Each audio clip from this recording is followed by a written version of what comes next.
Media Korea Selatan tuding Patrick Kluivert pemalas, sama dengan Jurgen Klinsmann.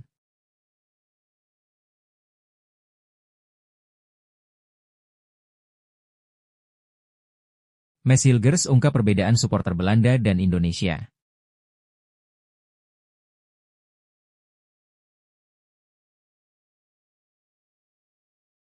Pelatih asal Malaysia Ong Kim Swee angkat bicara soal nasibnya di Persis Solo.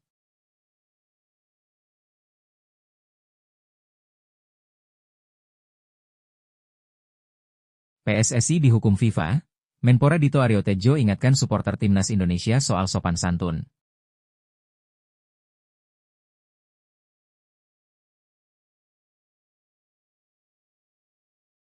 Media Cina klaim, timnas Indonesia diprediksi akan kalah lagi di kualifikasi Piala Dunia.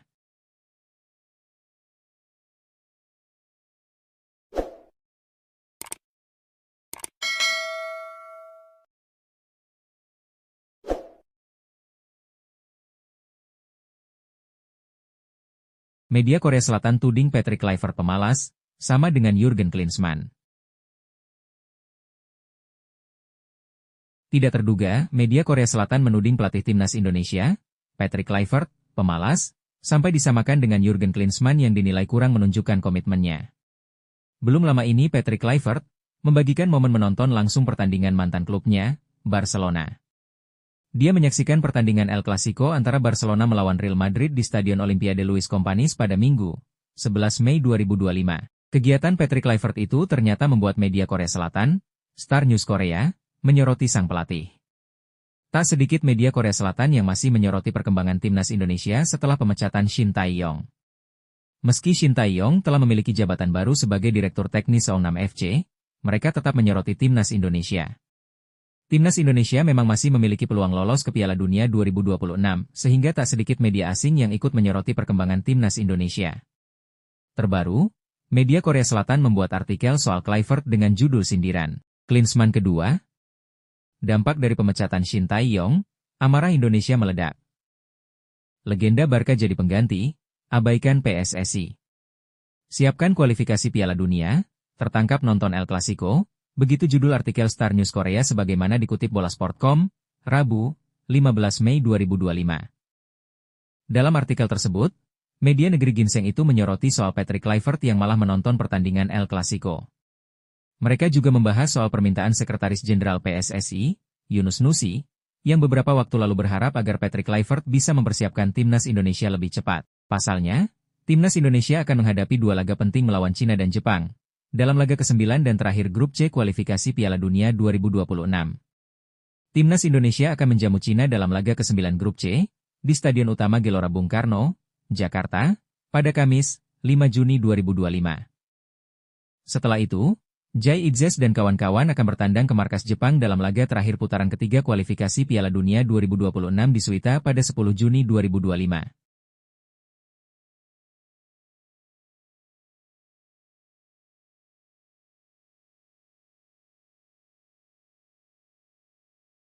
Mes Hilgers ungkap perbedaan supporter Belanda dan Indonesia.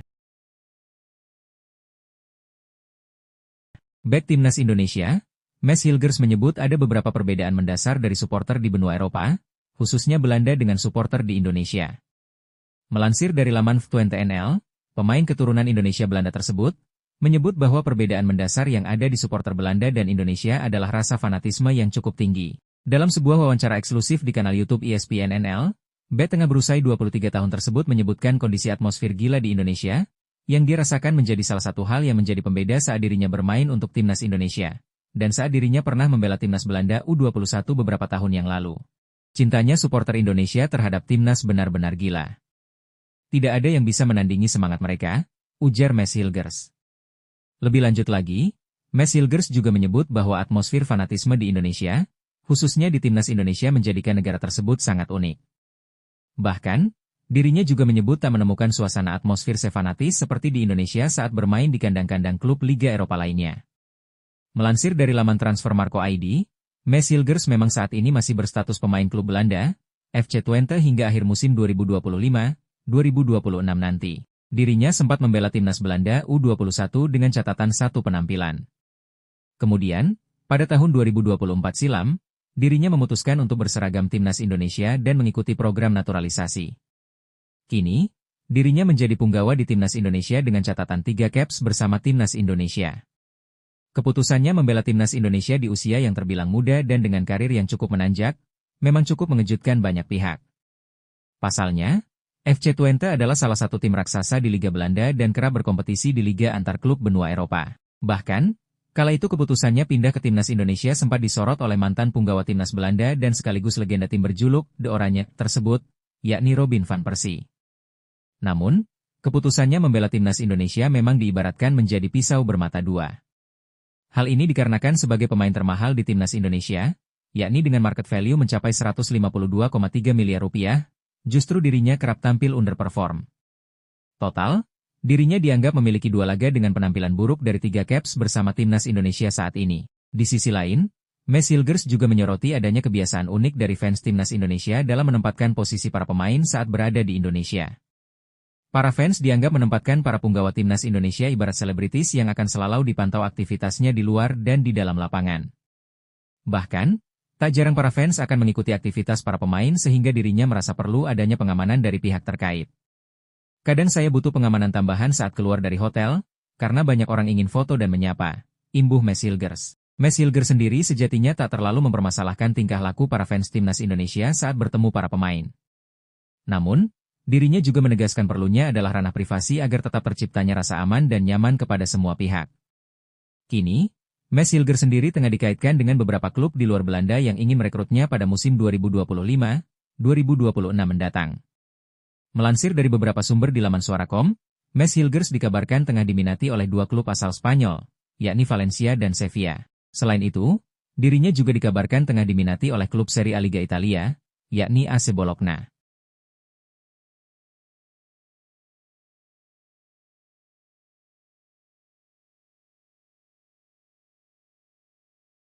Pelatih asal Malaysia Ong Kim Swee, angkat bicara soal nasibnya di Persis Solo. Pelatih asal Malaysia, Ong Kim Swee, angkat bicara soal nasibnya di Persis Solo. Dia menegaskan bahwa fokusnya saat ini adalah membawa Persis Solo bertahan di Liga 1 musim depan. Kontrak Ong Kim Swee bersama Persis Solo akan berakhir seiring selesainya kompetisi Liga 1 musim ini. Masa depannya bersama Persis Solo pun masih belum jelas. Kendati begitu, Ong Kim Swee tidak ingin terlalu memikirkan kontraknya. Sebab, saat ini Persis Solo masih belum dalam posisi aman. Untuk berbicara kontrak saya bersama Persis Solo, saya tegaskan bahwa posisi kita masih belum aman, kata Ong Kim Swee, dilansir dari laman resmi Persis Solo, Rabu, 14 Mei 2025. Ong Kim Swee bakal bicara mengenai kontraknya dengan manajemen jika kompetisi sudah berakhir. Khususnya, jika dia berhasil membawa Persis Solo tidak terdegradasi. Saya paham dengan manajemen Persis Solo, tentunya mereka ingin melihat situasi terlebih dulu. Setelah selesainya sisa pertandingan di Liga, kemungkinan besar saya akan berbicara dengan manajemen, terang dia. Maka dari itu, Ong Kim Swee saat ini memusatkan fokusnya bersama Persis Solo di 2 laga sisa. Jika Laskar Sambernyawa lolos dari degradasi, dirinya baru akan membicarakan masa depannya. Tugas utama saya sekarang adalah untuk membawa Persis Solo tetap berlaga di Liga 1 musim depan, dan saya tidak ingin memikirkan hal lain selain itu hingga kita dipastikan berkompetisi kembali di Liga 1, ucap mantan pelatih timnas Malaysia itu. Sebagai catatan, Persis Solo saat ini sedang berada di posisi 13 klasemen sementara Liga 1 dengan koleksi 35 poin. Namun, posisi Persis Solo masih belum aman karena hanya berjarak 4 poin saja dari Barito Putra yang ada di zona degradasi. Persis Solo setidaknya harus mengunci 1 kemenangan dari 2 laga yang akan dimainkan. Namun untuk mendapatkannya, tentu bukan hal yang mudah. Pasalnya di sisa 2 laga yang ada, Laskar Sambernyawa akan melawan 2 klub papan atas. Mereka akan melawan Dewa United dan Persib Bandung.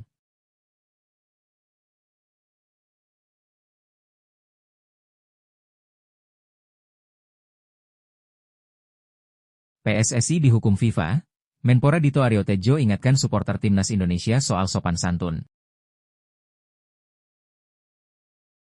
Menteri Pemuda dan Olahraga, Menpora, RI, Dito Aryo Tejo, angkat bicara soal PSSI yang kena sanksi dari FIFA. Menpora Dito pun mengingatkan para supporter timnas Indonesia untuk menjaga sikap ketika nanti melawan timnas Cina. FIFA menjatuhi sanksi kepada PSSI akibat perilaku supporter timnas Indonesia ketika menjamu Bahrain di Stadion Utama Gelora Bung Karno pada 25 Maret 2025. Dalam laga tersebut, supporter Indonesia dianggap melakukan tindakan diskriminatif kepada tim tamu. Indonesia pun dapat 2 sanksi oleh FIFA. Sanksi tersebut berupa denda lebih dari 400 juta rupiah dan mengurangi jumlah penonton sebanyak 15% di laga tersebut. Pengurangan penonton terjadi saat timnas Indonesia menghadapi Cina dalam lanjutan grup C babak ketiga kualifikasi Piala Dunia 2026. Menpora Dito pun mengimbau kepada para supporter timnas Indonesia untuk menjaga sikap. Dia mengatakan, Garuda fans harus menjaga budaya Indonesia, yakni kesantunan dengan tidak mencemooh lawan. Pastinya untuk para supporter mari kita dukung olahraga Indonesia, timnas kita di seluruh dimanapun pertandingannya, kata Menpora Dito di Jakarta, Rabu, 14 Mei 2025. Tetap kita harus mengedepankan kultur asli kita, yaitu kesantunan. Jadi itu yang harus kita lihatkan agar dunia tahu bagaimana ramahnya Indonesia, sambungnya. Lebih lanjut, Menpora Dito menilai kalau sanksi yang diberikan FIFA terbilang ringan. Namun, sanksi yang lebih berat bisa saja didapat jika supporter timnas Indonesia kembali mengulangi kesalahannya. Oleh karena itu, Menpora Dito berharap kejadian seperti ini tidak terulang. Dia ingin kejadian itu menjadi pembelajaran sehingga supporter timnas Indonesia bisa lebih bijak dalam menjamu lawan-lawannya. Saya sudah memonitor sanksi yang diberikan. Sanksi administratif ya, jadi ringan dan itu sudah diselesaikan oleh PSSI. Pastinya kita selalu bagaimana ini euforia sedang tinggi dan semangat bersatu masyarakat Indonesia untuk timnas juga tinggi, terangnya. Dan memang kemarin dengan Bahrain harus kita akui mungkin ada melebihi aturan atau salah itu harus menjadi evaluasi dan juga edukasi kembali, tambah dia.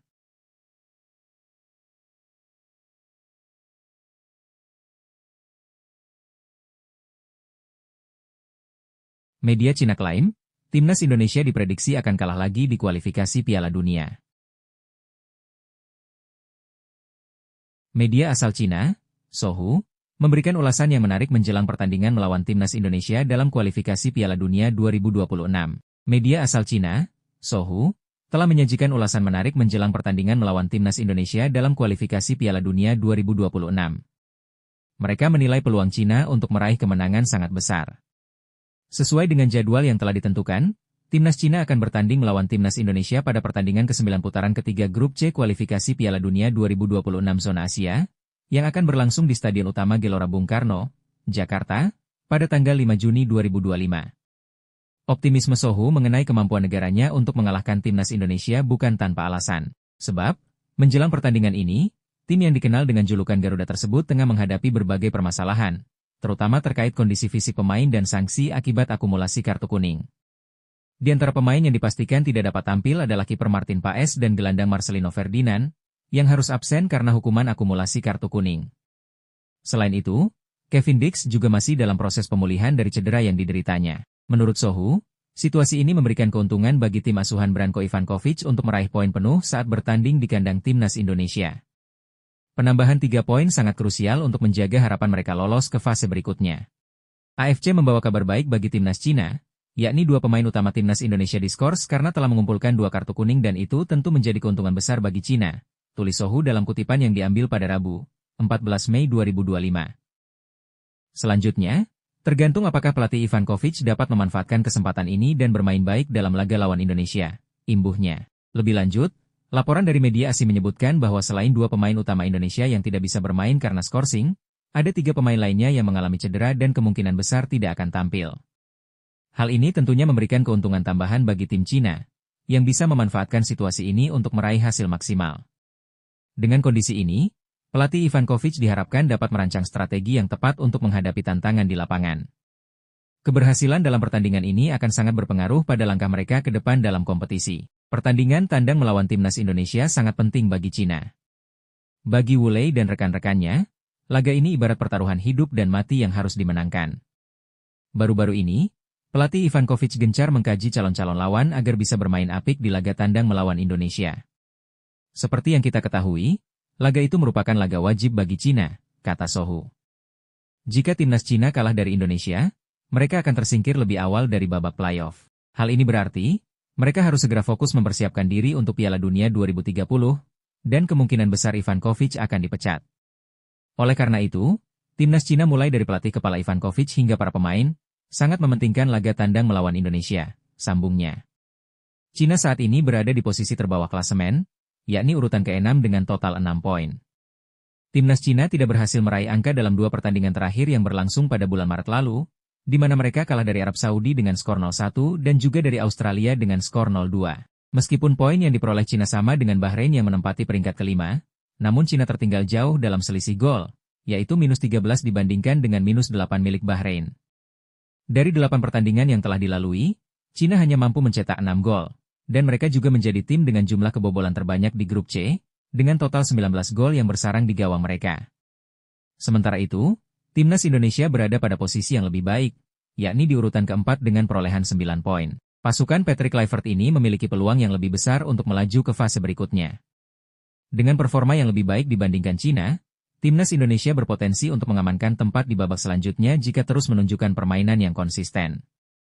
Keberhasilan ini tentu saja menjadi harapan bagi para pendukung sepak bola tanah air yang ingin melihat tim nasional berprestasi di tingkat internasional.